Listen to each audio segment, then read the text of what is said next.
Halo Sobat Mindo, ketemu lagi di channel favorit kita semua, Kampus Indonesia.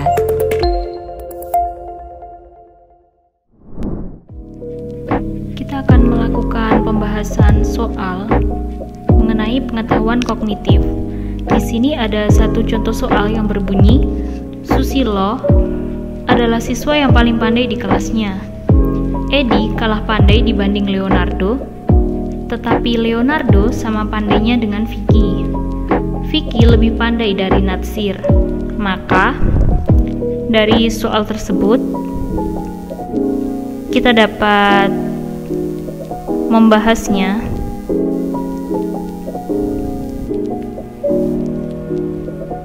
menggunakan analogi. Analogi yang pertama,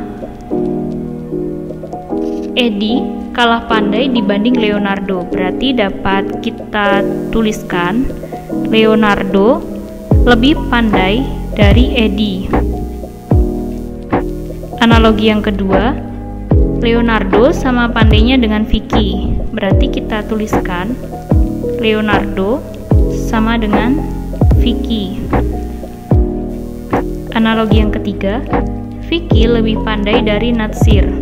Dapat kita tuliskan Vicky lebih pandai dari Natsir. Dari ketiga analogi yang sudah kita dapatkan, dapat ditarik satu kemungkinan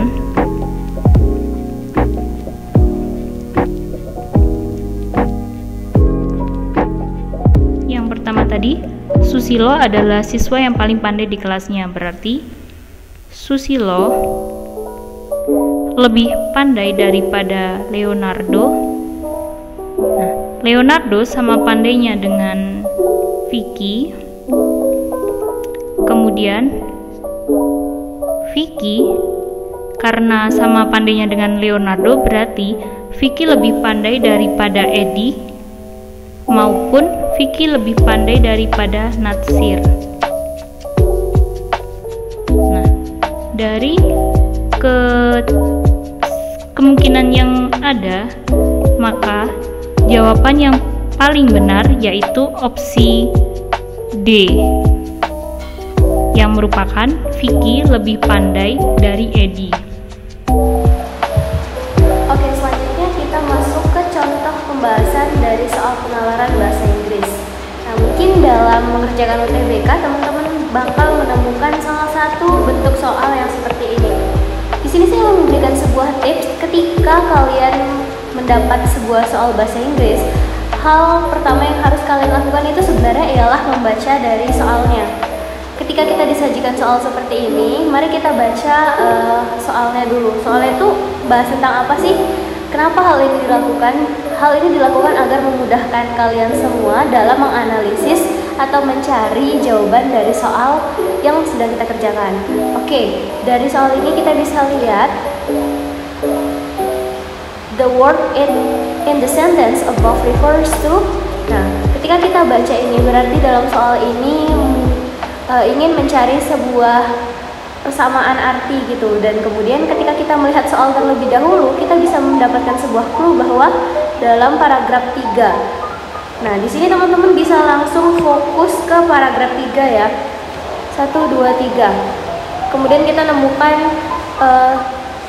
potongan dari kalimat yang diambil di soal ini. Kita di sini dapat nih.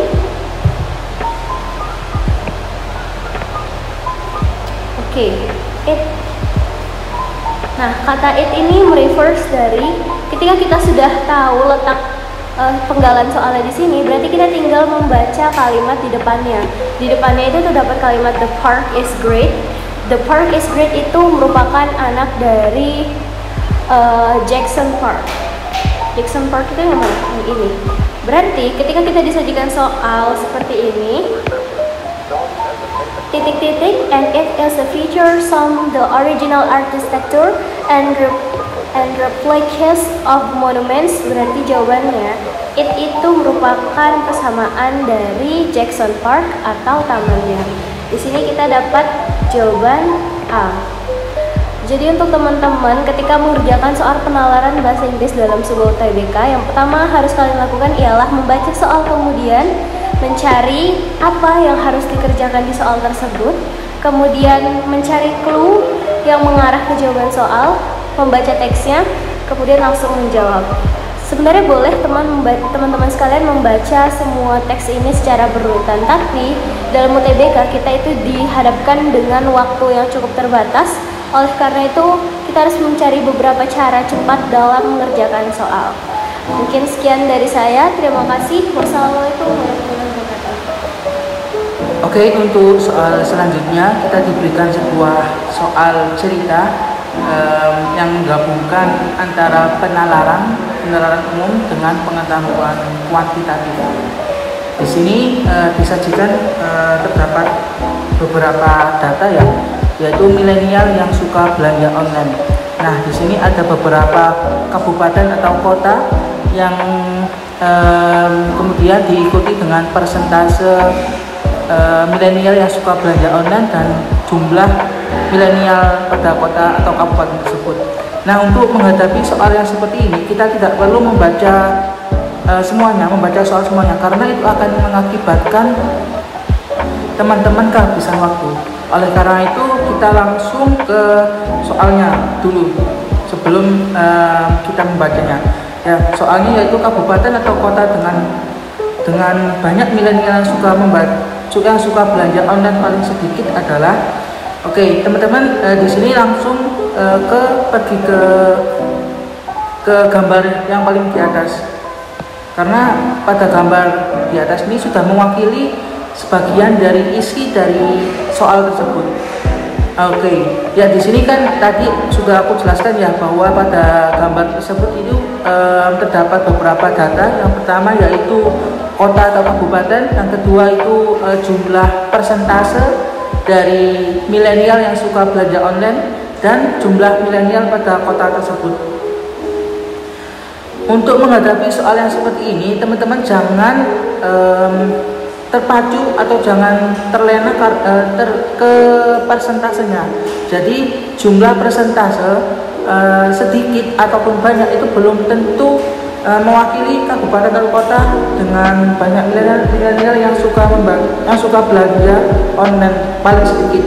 Jadi kalau mengacu pada persentasenya, maka paling sedikit itu yaitu Kabupaten Bulungan, yaitu sebesar 30%. Namun jumlah milenial pada kabupaten tersebut itu sangat banyak, yaitu sebesar 28.000. Nah, tentunya ini sangat tidak valid ya. Jadi kita bisa mengeliminasi Kabupaten Bulungan tersebut. Oke, jadi kita langsung menuju ke jumlah milenial pada kabupaten atau kota tersebut yang paling sedikit. Itulah nantinya akan kita cari. Dan berdasarkan data tersebut, maka jumlah milenial yang paling sedikit yaitu pada Kabupaten Yahukimo sebesar 2000 penduduk milenial.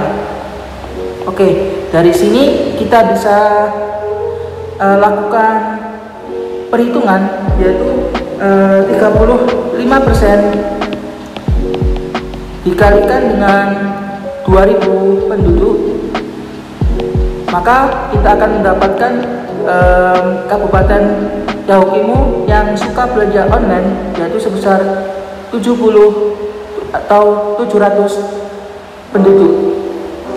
Nah, 700 orang ini nilainya itu paling sedikit daripada kabupaten atau kota lainnya. Mengapa? Karena Kabupaten Yahukimo mempunyai jumlah